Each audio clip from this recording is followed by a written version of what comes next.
Okay, I'm taking the mask off, so those of you at home, please step 3 feet away from your monitor. It's a joke. So basically, I've been teaching agents and managers how to manage and how to handle customers on the phone since the early 80s, and also socially, and email and chat. So I've been in every class that there can be on how to coach and train people, and one of the best ones I ever was in was a Blanchard training module for situational leadership, and it stuck with me. I think I took it in 1988, and I've adapted it over the years to suit my needs, and I use it now. I should probably patent it. Blanchard also wrote the 1-Minute Manager. Most of you millennials will never even have heard of him. I had no idea even if he's still alive. His company was bought by a company called Hershey, I think in the 90s, and now they have a management consulting company called Hershey-Blanchard, where they teach young managers how to manage. So I'm going to go through a block of instruction for the young manager on the front line of how to train their agents to get them to become optimal performers as quickly as possible. So Blanchard said everybody goes through different phases in their jobs. So he says there's 4 quadrants, and I'll go through the 4 quadrants right now. So I'll do my best to make a box. And so what Blanchard said was everybody goes through 4 stages in learning how to do a certain task. So they go, let me see if I can remember how it goes.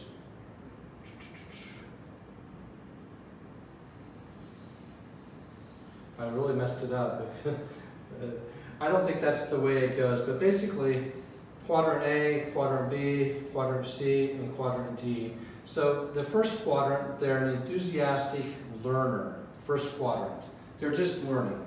They have no idea what they're doing, first day of training, and you have to train them if they're in the first quadrant, or A, or first quadrant. You have to train them in a specific way. They're enthusiastic and they're learning, so you need to give them direction and control. Why direction? Because they have no idea. First day coming to Dell, and you have 2 months worth of technical support manuals to learn on how to do technical support. So you can't just say, what do you want to learn today? No, you had to say, today you're going to do this, this, this, and this, and we're going to have tests on this every day. And by the way, the bathroom's over there, and we're going to have meetings going through this and trainings for the next half hour, and then we're going to have a pop quiz. And then you go through it, and you're going to do it again. So you use direction and control. Why? You have to control it because it's this volumes of data you need to train. And you had to give direction because they're expecting it. Why? They're enthusiastic learners. And because of the volumes of training you had to go through, I don't care if it's 1 day of training or a year of training, you need to use direction and control. Anybody who's a new student needs to have that. So then the next phase, second quadrant, or B, is the disillusioned learner. Disillusioned, why? Okay, they've had a month of training from me on how to handle every call they'll ever see, and then they get out on the phones, and nothing I train them happens. They get these crazy phone calls that they don't know how to handle. It's not in the knowledge base, it's not anything in the KB. So, you have to use support and direction. When I say direction, that means I'm going to answer their questions. Support, I'm going to tell them what they do right. Because what you want to do is get them feeling like they know how to answer the calls as fast as possible. So I don't like the way I've written this. I'm going to start all over again on the right.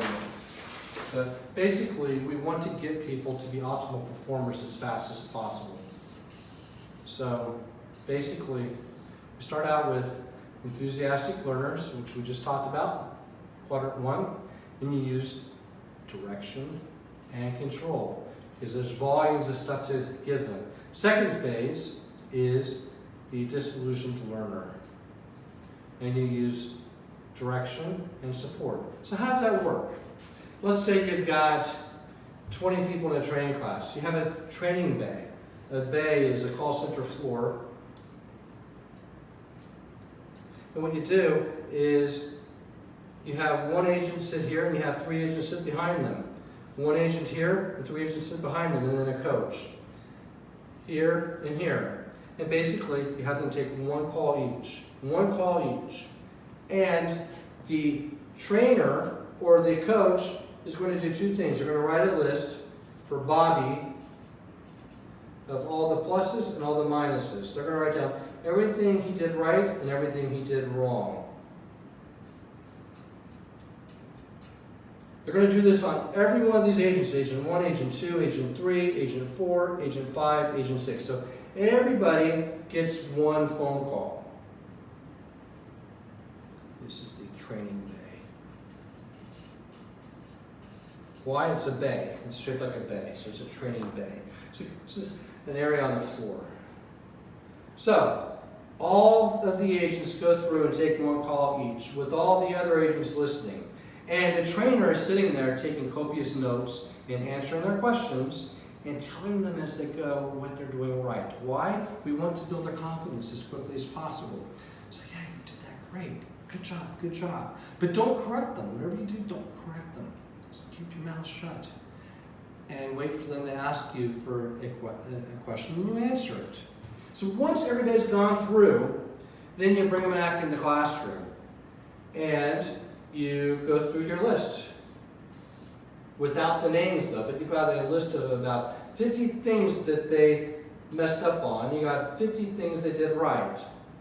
So, on the 50 things they messed up on, you're going to say, some of you forgot to brand for Dell. Some of you forgot to ask for the demographic details, name and address. Some of you forgot to upsell. Some of you forgot to cross-sell. Some of you forgot to whatever these X's are.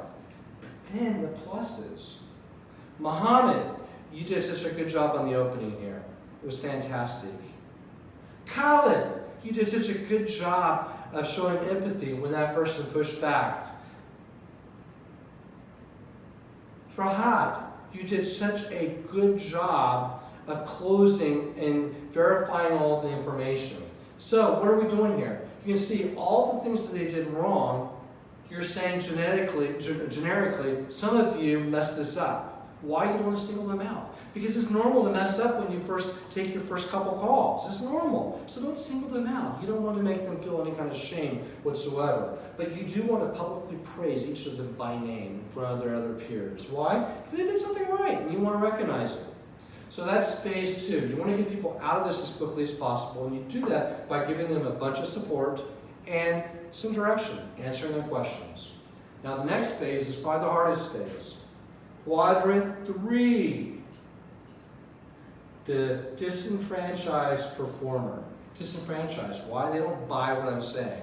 They don't agree with anything. They don't agree with Michael Dell. I'm using Michael Dell and Dell because I worked there off and on for over 10 years. So they don't agree with the company. They're just there for a paycheck. And they don't buy into what we're saying. But they know how to do the job. They choose not to do the job, but they know how to do it. So a disenfranchised performer should be an optimal performer, but they choose not to. They have the skill, but not the will. So what do you do with these guys?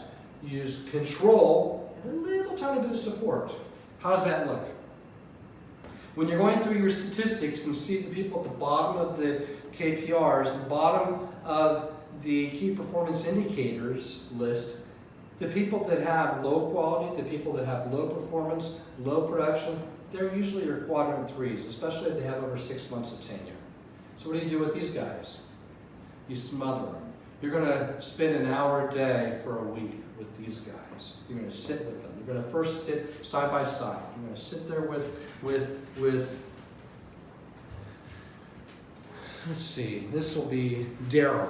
So you're going to sit with Daryl, and you're going to listen to each of his calls and take total notes of everything he does. You're going to look at his desk, see if he's got all the updated details on his desk he needs, if he's not cluttered. You're going to see if he's wearing the right clothes. You're going to take a look while you're sitting there at his statistics to see if he's been to work on time every day, how many days he's missed. You're going to listen to 3 calls.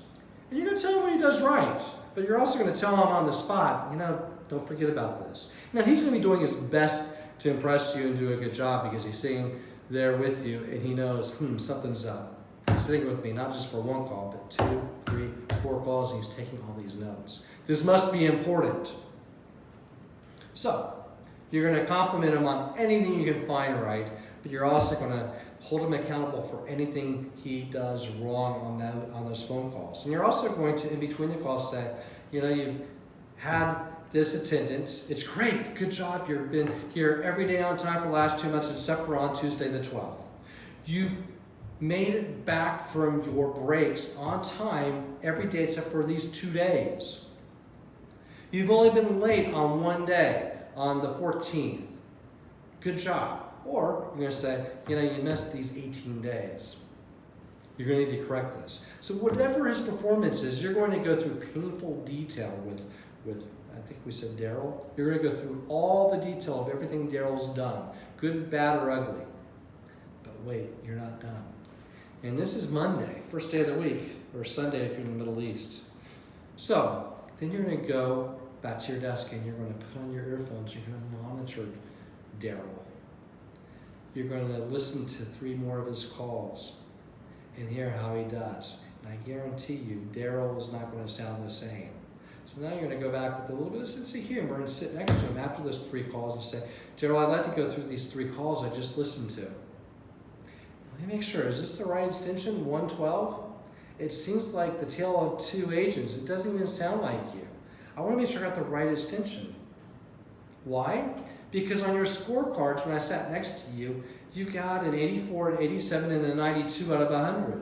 But then when I did these calls silently, you got a 42, a 12, and a 0. You had a fatal error on this one. I couldn't believe it. What's going on here? Let's listen to these calls. So you're going to do this. And the light bulb's going to go off with Daryl. I can't get away with it anymore. But wait, you're going to do it again the next day, and the next day, and the next day. For 5 days, you're going to do this with your lowest performer who's in quadrant 3. Why? He's going to hear all the right things that he's doing every day. He's going to start hearing, I'm going to be recognized when I do it right. The Dissolution Performer is the hardest one, but the most important.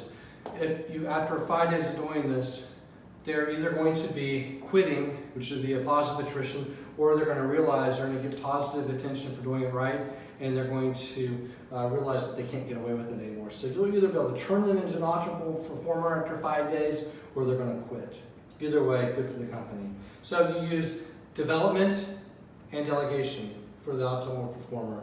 What does that mean? Maybe you've got somebody who's got the top scores on the team. You might have them, if they're good at Excel, teach them to do some of the reports. Or if they're not good, you teach them through development how to do reports.